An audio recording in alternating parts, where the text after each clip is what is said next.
अस्सलाम वालेकुम my dear students, मैं उम्मीद करता हूँ आप सब खैरियत से होंगे। जैसा कि आप सब जानते हैं हमारी 9th क्लास की मैथ की लेक्चर सीरीज चल रही है और हमारी 10th क्लास की मैथ की लेक्चर सीरीज चल रही है। इसके साथ हमारी सेकंड ईयर की भी ये लेक्चर सीरीज चल रही है मैथ की। और अब मुझे बार बार फर्स्ट ईयर वालों के कमेंट आ रहे थे, सर प्लीज़ हमारे लिए भी कुछ करें, हमारी वीडियोज़ भी अपलोड करें। तो इसमें एक बच्चा था अली हैदर, उसने कमेंट किया, मैं आपको कमेंट दिखाता हूँ। उसके बाद एक और था हाफिज अब्दुल रहमान बच्चा था, ये पता नहीं कहाँ से, इन्होंने असर चैप्टर 12 पढ़ाइएगा, वो भी मैं पढ़ाऊँगा इंशाल्लाह, लेकिन एक तरतीब के साथ चलेंगे।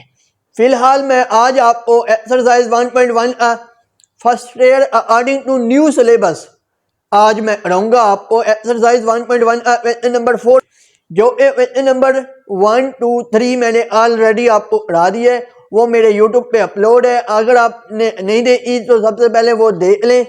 तो अब लेक्चर स्टार्ट करने से पहले एक बात कहते चलो, अगर आप चैनल पर न्यू है तो चैनल को सब्सक्राइब और बेल आइकन को जरूर प्रेस कीजिएगा ताकि मेरी हर नई आने वाली वीडियो नोटिफिकेशन सबसे पहले आप तक आ सके। मैं सिर्फ मैथ पढ़ाता नहीं हूँ, मैं चाहता हूँ बच्चों के कंसेप्ट क्लियर करूँ, क्योंकि मैं चाहता हूँ बच्चों को इस काबिल बना दूँ कि वो एक सवाल करने के बाद खुद कहें सर अगला सवाल हम करते हैं, आप रुक जाए। तो देखिए हम अपना आज का सवाल करते हैं नंबर 4 पार्ट 1, वो हमें कैसे सॉल्व होगा। क्या कहते हैं इसमें, वो कहते हैं फॉर जेड बिलोंग करता है क्या, शो डैट जेड क्या है। अब आपके पास यहाँ सवाल पैदा होता है, बच्चों को पता नहीं होता जेड आपके पास है, इंटीजर्स नंबर होते हैं। इंटीजर्स कौन से होते हैं, इंटीजर्स आपके पास होते हैं ये वाले, मैं आपको बताता हूँ। चलो 0 प्लस नवी 1 अप टू सोन प्लस नवी 2 प्लस नवी 3 अप टू सोन, ये चलते जाएंगे। ये आपके पास इंटीजर्स होते हैं। अब इंटीजर्स हमारे पास पॉजिटिव भी होते हैं, नेगेटिव भी होते हैं। जो पॉजिटिव होते हैं उनको ऐसे लिखा जाता है, जेड ऊपर पॉजिटिव लगा देते हैं, और जो नेगेटिव होते हैं उनको ऐसे लिखा देते हैं, जेड नेगेटिव। ठीक है, उम्मीद करता हूँ ये इसकी समझ आ गई होगी। अब आपके पास लिखा हुआ है जेड बिलोंग करता है, किसको, बिलोंग का मतलब होता है ताल्लुक, इसके साथ ताल्लुक रखता है कम्प्लेक्स नंबर। अब कम्प्लेक्स नंबर इसको कहते हैं। कम्प्लेक्स नंबर हमारे पास दो पार्ट्स पर मुश्तमिल होता है। ये पहला पार्ट रियल, दूसरा इमेजिनरी। अब रियल कौन सा होता है, इमेजिनरी कौन सा होता है, देखिए लेट लें आप इसको ऐसे लिखते हैं, जेड इक्वल है ए प्लस बी अयोटा। ये आपका रियल पार्ट होता है और ये अयोटा वाला आपका इमेजिनरी पार्ट होता है। ठीक है, उम्मीद करता हूं ये बातें अगर समझ आ गई तो अब हम अपने सवाल की तरफ चलते हैं। ये ऐसे सॉल्व हुआ, बिल्कुल आसान सवाल है, 2 नंबर शॉर्ट आएगा आपका इससे। ये मैं first year according to summer syllabus पढ़ा रहा हूं, ये भी आपको बताता चलूं। तो देखिए सोल्व, सबसे पहले आपने यहाँ पे लेट को करना होगा, जेड को लेट करना होगा। इसके कम्प्लेक्स नंबर जो मैंने आपको बता दिया क्या होता है, ए प्लस बी अयोटा। ठीक है, लेट कर लें आप, जेड इक्वल है ए प्लस बी अयोटा। सिर्फ यही नहीं कि आप ए प्लस बी अयोटा ही लेट करें, नहीं, आप एक्स प्लस वाई अयोटा भी कर सकते हैं, किसी भी फॉर्म में कर सकते हैं, बस आपको अयोटा लेना पड़ेगा। क्यों, कम्प्लेक्स नंबर दो पार्ट पर मुश्तमिल होता है, पहला रियल, दूसरा इमेजिनरी। ए प्लस बी अयोटा करते हैं कुछ टीचर, कुछ एक्स प्लस वाई अयोटा करते हैं, तो इसलिए मैंने आपको ये भी बता दिया। बाज और फिर बच्चे को, अब जैसे मैंने आपको लेक्चर में क्या कराया ए प्लस बी अयोटा, जब वो इसी पीडीएफ में देखते हैं वहां लिखा होता है एक्स प्लस वाई अयोटा, तो वो कंफ्यूज हो जाते हैं। मैं कहता हूँ कंसेप्ट क्लियर करो, कंसेप्ट बार बार आऊंगा। तो देखिए ये हो गया ए प्लस बी अयोटा। अब इसमें यहाँ आपने जेड बार लगी हुई है, आपको यहाँ नजर आ रही होगी हॉरिजॉन्टल लाइन ये वाली, ये इसका मतलब होता है जेड बार। इसको कहते हैं कॉन्जुगेट। क्या कहते हैं, कॉन्जुगेट। ठीक है, अब यहाँ पे कम्प्लेक्स नंबर्स में आपके पास कॉन्जुगेट का क्या मतलब होता है, कॉन्जुगेट का मतलब ये होता है जब आपके पास अयोटा आ जाए, यानी कि जहां पे अयोटा होगा उसका सिंबल चेंज कर देंगे। अगर अयोटा के साथ वैल्यू पॉजिटिव है तो आप उसको कॉन्जुगेट ले रहे हैं तो नेगेटिव कर देंगे, अगर नेगेटिव है तो पॉजिटिव कर लेंगे, इसको कहते हैं कॉन्जुगेट। तो इसको मैं करता हूं जरा, देखिए Z bar A as it is रहेगा, बी के साथ क्या है, यानी अयोटा वाली वैल्यू के साथ पॉजिटिव है, यहाँ पे पॉजिटिव है तो ये इसको नेगेटिव कर देगा। बस ये आपका हो गया कंजुगेट। उम्मीद करता हूँ ये समझ आ गई। अब हम क्या करेंगे, वैल्यूज पुट करेंगे जो आपके पास इक्वेशन दी हुई है या नो, आप लिख दें अब z plus z conjugate over 2। z की वैल्यू क्या है आपके पास, ये वाली है, पुट कर दें a plus B iota plus plus है ना दरमियान है जी, आगे ए कंजुगेट की value a minus B iota over 2a। आपने प्रूफ जो करना है वो भी मैं आपको बताता हूँ क्या प्रूफ करना है, ठीक है। ए अब ये बी अयोटा यहाँ पॉजिटिव है और यहाँ नेगेटिव, तो कैंसल आपस में, तो क्या बचा a प्लस a, तो क्या आ जाएगा 2a ओवर 2, ठीक है। यहाँ तक करने के बाद अब ये जरा 2 से कैंसल, तो क्या आया आपके पास a। अब हम सवाल की तरफ आते हैं, उसने क्या कहा था हमें, z प्लस z बार ओवर 2 इक्वल करने आपने आर ई। यहाँ जो आर ई लिखा हुआ है ये कहते हैं, यानी कि आप जब इसको सोल्व करेंगे वो आपके पास एक रियल पार्ट आके बचेगा, इमेजिनरी नहीं आएगा, खत्म हो जाएगा। अब पार्ट 2 देखिए, उसमें हमारे पास जब हम उसको सोल्व करेंगे उसमें हमारे पास सिर्फ इमेजिनरी पार्ट बचेगा, जब रियल खत्म हो जाएगा। हम वो भी करेंगे, मैं आपको कंसेप्ट के साथ पढ़ाऊंगा, ठीक है। उम्मीद करता हूँ अब ये क्या बचा आपके पास, ए रियल पार्ट। मैंने आपको क्या बताया था, ए जो होता है वो रियल पार्ट होता है और जो अयोटा वाली वैल्यूज होती है वो आपके पास इमेजिनरी पार्ट होता है। तो हमने यही प्रूव करना था। ये आपका सवाल है पूरा, ये 2 नंबर आपका सवाल होता है, हर हाल में आपने करना है। उम्मीद करता हूँ आपको समझ आई होगी। अब देखिए पार्ट नंबर 2 वो कैसे होगा जी। तो 150 स्टूडेंट्स, अब देखिए पार्ट 2 ये ऐसे सॉल्व होगा आपके पास, ये भी बिल्कुल वैसे है। अब यहाँ वो ऐसे इमेजिनरी पार्ट आएगा, जब हम सॉल्व करेंगे तब देखेंगे क्या हमारी राइट हैंड साइड आती है या नहीं। तो देखिए सोल्व, लेट z क्या होता है आपके पास, a प्लस बी अयोटा, यही होता है आपके पास जी, बिल्कुल यही है। आगे वो कहते हैं z बार, z बार का मतलब मैंने आपको क्या बताया, कंजुगेट। कंजुगेट किसको कहते हैं मैंने बताया आपके पास, कंजुगेट आप कहते हैं a प्लस बी अयोटा, यानी अयोटा वाली वैल्यू इज आज, जो भी अयोटा वाली वैल्यू होगी उसमें अगर अयोटा के साथ पॉजिटिव है उसको नेगेटिव कर देगा वो। कंजुगेट का मतलब यही होता है, अगर नेगेटिव है तो वो उसको पॉजिटिव बना देगा अयोटा वाली वैल्यूज को। सिर्फ अयोटा वाली वैल्यू चेंज होगी, फिर बच्चे क्या करते हैं, जो रियल पार्ट होता है उसकी भी वैल्यू चेंज कर देते हैं। नहीं, ये आपने गलती नहीं, ये गलती आपने बिल्कुल नहीं करनी। तो अब देखिए z बार आपके पास, यानी z कंजुगेट क्या आता है, a माइनस बी अयोटा, ठीक है। आगे क्या है आपने क्या 9, अब आपने वैल्यूज पुट करनी है, z माइनस z ओवर 2। इसमें मैं वैल्यूज पुट करता हूँ, z की वैल्यू क्या आई है आपके पास, a प्लस बी अयोटा, एक वैल्यू ये पुट कर दी माइनस। अब बच्चे यहाँ पे एक गलती करेंगे जो मैं आपको कंसेप्ट के साथ बताऊंगा, फिर वो क्या गलती करते हैं, a माइनस बी लिख देंगे, ठीक है।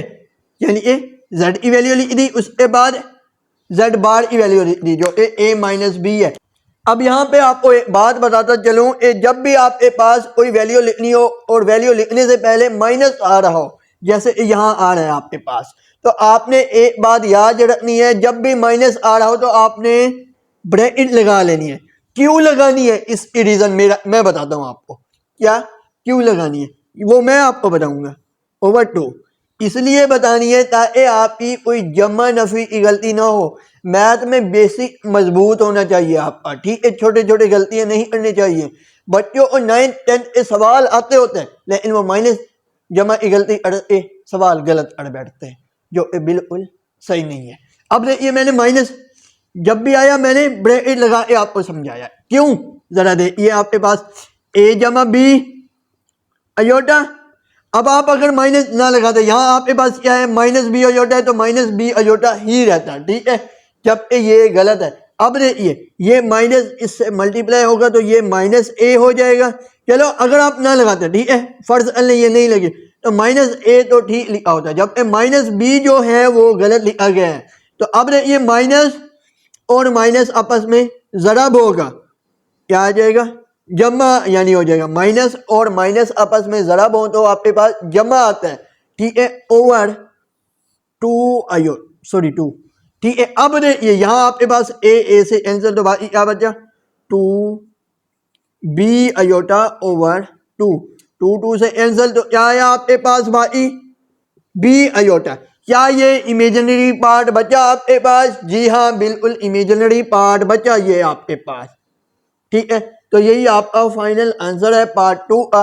उम्मीद करता हूँ ये भी आपको समझ आया होगा। अब देखिए पार्ट नंबर 3, उसमें एक और नई बात आ रही है, वो भी कंसेप्ट के साथ कराऊंगा। हर सवाल में कंसेप्ट मजबूत करना वो मेरे जिम्मे है आपका।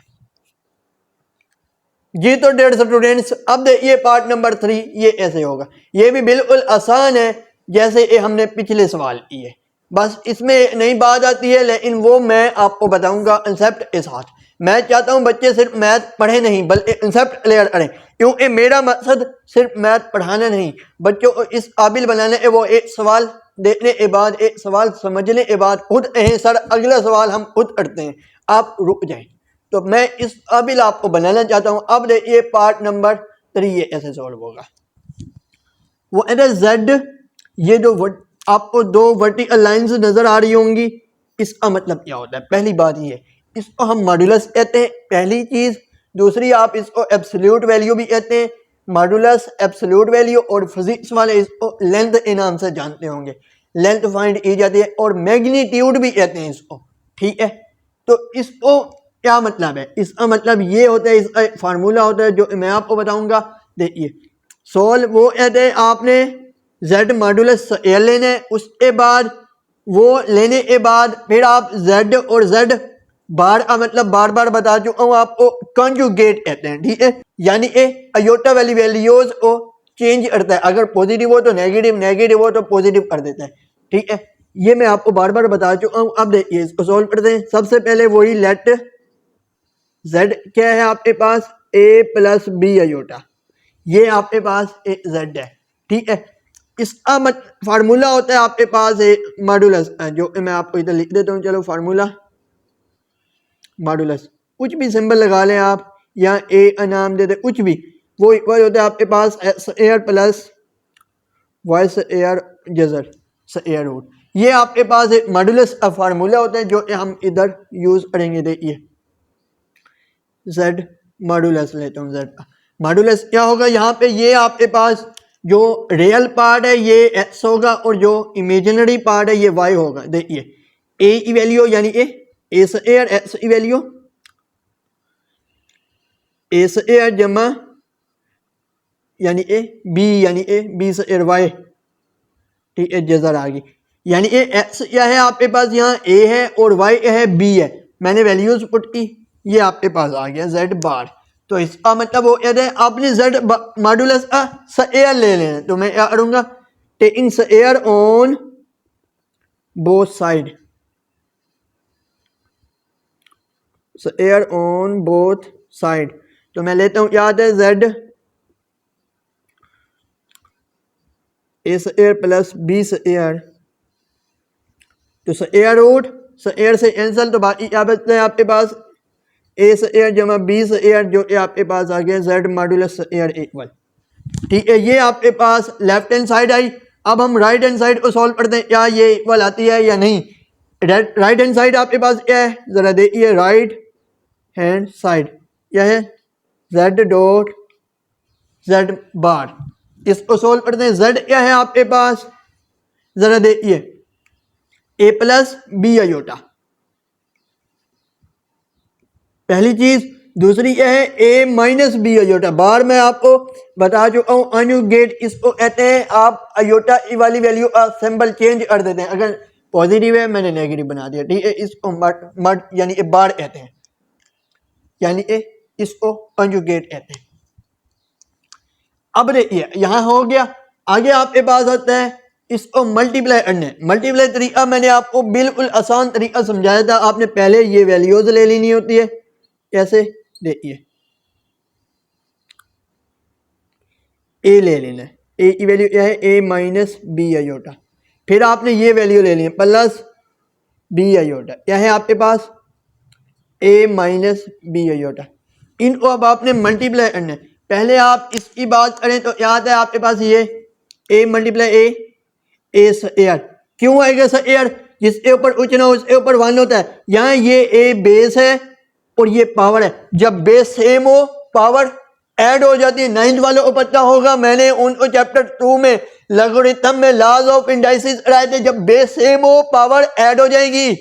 तो ये आ गया, आगे क्या है माइनस ए बी अयोटा, ये आपस में मल्टीप्लाई हुआ और ये प्लस ए बी अयोटा।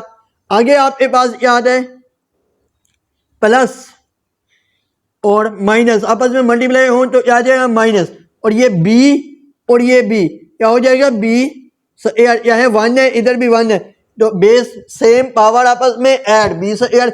इसी तरह अयोटा की पावर क्या है 1 है, इधर भी 1 है, तो अयोटा स्क्वायर ये हो गया। ठीक है, अब ए बी पॉजिटिव और A B iota negative cancel, तो क्या बचा ए स्क्वायर, यहाँ पे क्या आएगा जेड डॉट जेड बार। अब देखिए एस कैंसल हो गया ये, तो बाकी क्या बचा आपके पास माइनस बी मैं लिख देता हूँ। ठीक है, as it is air iota air की बात की जाए तो मैंने आपको क्वेश्चन नंबर 1 में पढ़ाया था, उसमें मैंने आपको बताया था आपके पास अयोटा एयर वैल्यू होती है जो इक्वल होता है -1a। ठीक है, यही आपने यहाँ पुट कर देनी है। क्या है आपके पास -1 अयोटा एयर, अयोटा एयर। अब ये माइनस और माइनस आपस में मल्टीप्लाई हो तो क्या आ जाएगा जमा, तो क्या आएगा ए से ए जमा बी से ए जेड डॉट जेड बार। क्या ये आपके पास जरा देखिए left hand side right hand side equal है? जी हाँ बिल्कुल इक्वल है। तो आप क्या करेंगे लिखेंगे हिंस प्रूव्ड,